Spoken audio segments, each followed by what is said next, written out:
And then it cuts to me and her in bed, looking at her artwork, or my artwork. I don't know whose artwork we were looking at. But you'll all be disappointed to know that we didn't have anything. Just a movie, you know, it wasn't real life. And we had a great time shooting that up in Northern California, up above San Francisco, in Bodega Bay, where Hitchcock shot The Birds, and Point Reyes Lighthouse, and John Carpenter and Adrienne Barbeau were married to each other, I think, at the time, or on the verge of it anyway. And they loved that area so much that they bought a house up there in Inverness, which is very near, also part of where we were shooting. Great house. It was all cedar with a grass roof. Not the kind you could smoke, but a flat, kind of green roof ahead of its time. Glass and cedar and grass, yeah. Wonderful house. And they had, I always love it, we went up there after we shot the movie just to have a gathering and drink and enjoy one of the holidays. It might have been Christmas, I'm not sure. But they had, it had a concrete floor, which was warmed by pipes that ran under it, filled with water, and the radiator was in the fireplace. So when you had a fire going, it warmed the radiator, which warmed the water under the floor, which kept the whole house really nice and toasty. It was great. Nice. Like, that's some trivia that you probably don't know. And sad to say, they broke up in real life, John and Adrienne, and their house burned down up in Inverness. So that's the end of that. It was the end of their life together, it was the end of their house. But we had a wonderful time. A great cast in The Fog: Janet Leigh, Jamie's mom, and Hal Holbrook, who played the priest who got devoured by the denizens of the fog. And I thought a really wonderful opening sequence of John, help me. John Houseman. John Houseman. Who? Houseman. Telling that wonderful ghost story on the beach, and the camera going up at the end and then coming down on the bay and the town. I love that shot. And I think that's about it from The Fog, huh? What do you think? I just want to ask you to add maybe just a little bit for The Fog, because I'm a huge fan of the movie. Yes. I can't hear you. Okay. Being a huge fan of The Fog, I do want to ask, if I could, what actually made you want to take on that role? What made you accept the part? Oh, Aaron, that's so sweet of you to ask it in that way. Aww. Anybody who ever offered me a job, I said, yeah, man, yeah. Happy to do the work. I never had that privilege that some stars have of looking at scripts and saying, no, I don't want to do that. No, I was thrilled to do The Fog, and it was a great role. It was a terrific role, you know. Nick Castle was a great guy. Goes out there on the boat and finds dead people and saves the kid from the fog and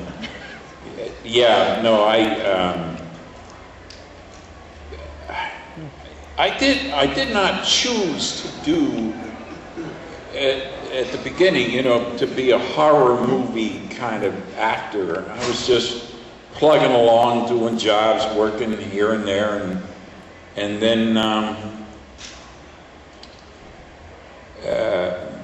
And then Adrienne Barbeau is an old friend.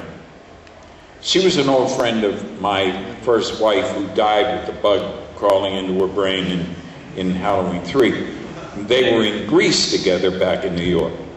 So, Adrienne is dating John Carpenter. And she invites us to the screening of the original Halloween at the Directors Guild in LA over the hill in Hollywood. And we go. I know nothing about John or the movie or anything, only that Adrienne is dating him and she's serious about him. So I go with my wife, who's on one side of me, and her friend Jeannie, who is on the other side of me. And we're sitting watching Halloween.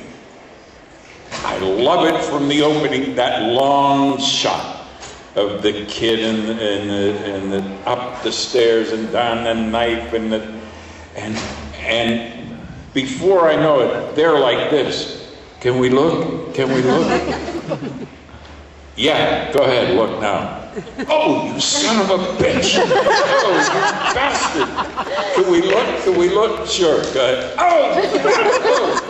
So, at the end of the movie, Jeannie and Garn both say, we cannot let Adrienne marry this guy. This guy is crazy. I thought it was a wonderful movie. Yeah. So we all got together after and went out, me and John and Adrienne and Jeannie and Garn, and had a couple of drinks. Not him, he drank milk.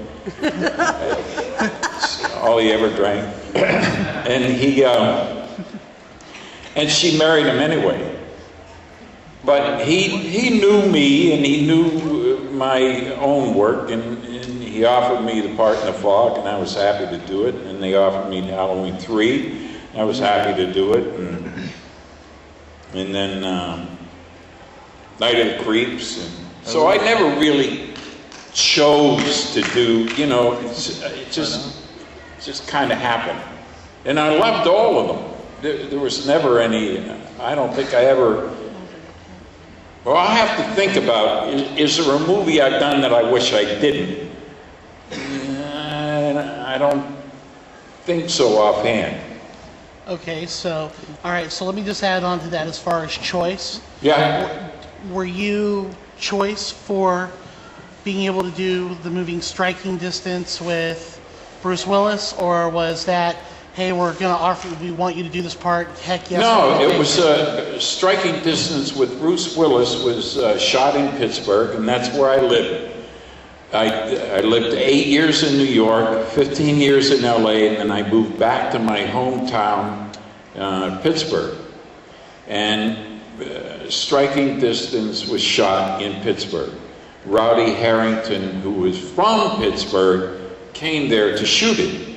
And I went and met with him, and he said, I'd love to have you play Uncle Fred if you want. And I said, yeah, sure. That'd be fine with me. And I did. And we had a good time. I feel bad for Rowdy because I don't think he really got the movie he wanted to get. And Bruce is not easy to work with. He was difficult. For Rowdy. Not for me, not for the other actors, but for Rowdy. Here's a bit of trivia from that movie. Can you hear me okay? Is that all right? Yeah. From that movie, we had to shoot this big scene downtown, Pittsburgh, at the Point. It's, bound by three rivers, the Ohio, or the Monongahela, the Allegheny, and they meet to form the Ohio at the Point. And there's this big park down the Point. And it was supposed to be the policeman's ball, picnic party, whatever, down there. And there was this scene that Tom Sizemore had to get on top of a table, drunk, and rail against somebody, and Bruce maybe, I don't know, somebody in the family that had pissed him off, and really angry. And it coordinated with fireworks that shot behind him so that the camera was up his nose, you know, past him and on the fireworks while he's going on and on. And as is the wont of movies, we ended up rolling at about 4 in the morning. And the people who lived on Mount Washington right up across the river from the point were really pissed off because there are these giant cleat lights shining up in their place, and we're making a lot of noise down there with the fireworks, and they have to, and Tom Sizemore didn't help it any because he felt if he was supposed to be really drunk in the scene, I'm gonna get drunk. And he did. And that's how he shot it. And me and Dennis Farina sort of kind of helped him up onto the table. But then as we would help him up onto it, we would give him an extra push and he would go off the other side of it. So he had a hard time shooting that scene, and through no entirely fault of his own, but a lot of fault of his own. And that's that story. Yeah. What's been your favorite movie to do? What's been your favorite movie to do, to work on? My favorite movie, Night of the Creeps. That was my yeah. We just had a giggle for 30 days or however long it took us to shoot it. We just laughed the whole time. We had a great time. Wonderful lines I had in that movie, and terrific scenes that were, it's a golden flick. I don't know that it's the best movie I ever made, but it's certainly the most fun I ever had making a movie. Yeah, it was great. And a little trivia from that, there was, Freddie Decker directed that. I think what an underrated director I thought he was terrific, and I think he did an even better job on Monster Squad after that.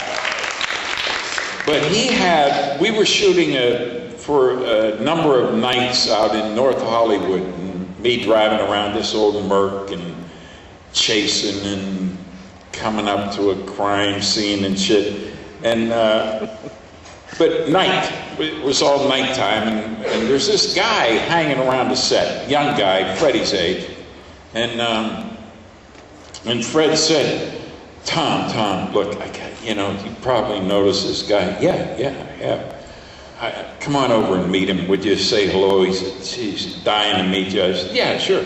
So I go over and I sit at the table and I have a cup of coffee with this kid who wore black every day, moved around, never smiled, sat and smoking cigarettes, drinking coffee. And he says to me, I got this project, I got this thing I wrote, and they got it at Warner Brothers. I don't know if they're ever going to really shoot it, but boy, I wish you would be in it, and I wish you would play the main guy, but they probably won't hire you to play the main guy if they ever do it. And it was Shane Black, and it was Lethal Weapon. Freddie's best friend, Freddie Decker's best friend. And he's a Pittsburgh guy. He's from Mount Lebanon in Pittsburgh. So I ended up, getting a part in that, but they hired Mel Gibson to play the wacky guy. You would have been better. Oh, that's sweet of you. That is really sweet. I did a play in Pittsburgh 1,000 years ago, in 1975, called One Flew Over the Cuckoo's Nest, and I played McMurphy. Yeah. And that, people have said that have seen that play, they still, you would have been so much better than Jack Nicholson. You would have been great as McMurphy in the movie. That's sweet of you, though. Thanks. Yeah, sure. Are you raising your hand or what? Yeah. What? Yeah? Oh, I don't know. I know that Tommy Lee has talked about that, and I have no idea. I don't know. I think Tom changed some of it, but I don't know how much of it. I don't know. Who's Nigel? Is he a Brit?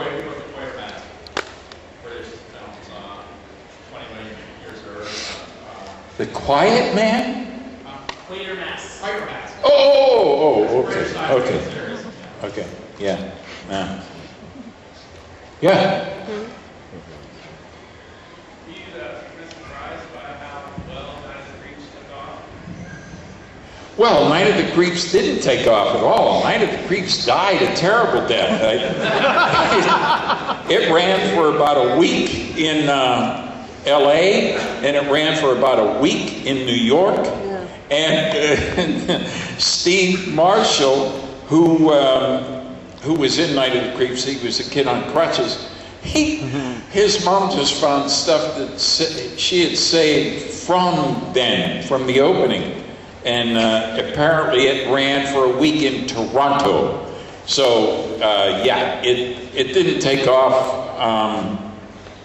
Certainly not when it came out, but it sure did find its own audience, yeah, over the years, all of you guys, and all of the wonderful horror movie fans. It did develop a following of its own, and there were a lot of bootleg copies of it out there flying around.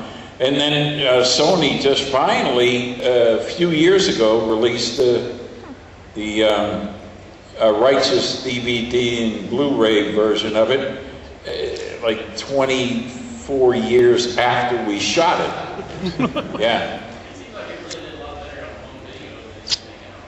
Yeah, it did. It did. Yeah. How come in Creepshow you never got any billing and you had a role as the father? No billing? Did you say yeah? Oh, yeah. You know, that was me. That was my fault. And I thought it was such a cute idea at the time. And it was just goofy. But I have seen movies from the late 30s and the 40s.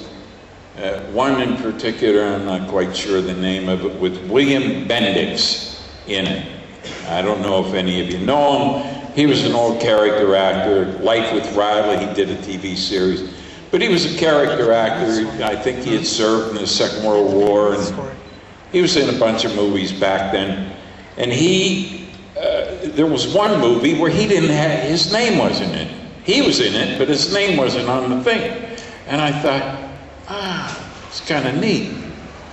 So I met with George Romero. I had known him. We had been, pals from Pittsburgh. He was a Pittsburgh, well, not originally, but he lived in Pittsburgh and shot all of his films in Pittsburgh, and he was putting together Creepshow, and I met him out in LA, and he said, do you like the script? I said, yeah, I love it. It's wonderful. It's like a comic book, only it's, it's a movie.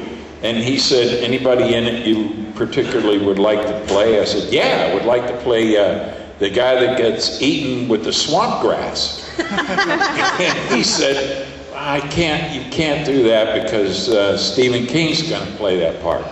And he and I, we wrote it, and so Stephen's going to play that. But would you do me a big favor and play the dad at the beginning and the end?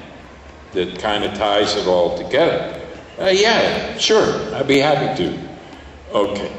And we have, nice billing. You can, have this. I said, you know what? I don't want any billing. I just want to be in it, but I don't want my name on it. And then George thought, why? Is it me? Is it what? No. It just, I saw these movies a long time ago with William Bendix, and he didn't have it, and I just went, okay. Well, the shit that I had to go through with Screen Actors Guild to not have my name on the movie was way more trouble than it was worth. Wow. And I'm sorry I did it. I should have just said, yeah, put my name wherever you want.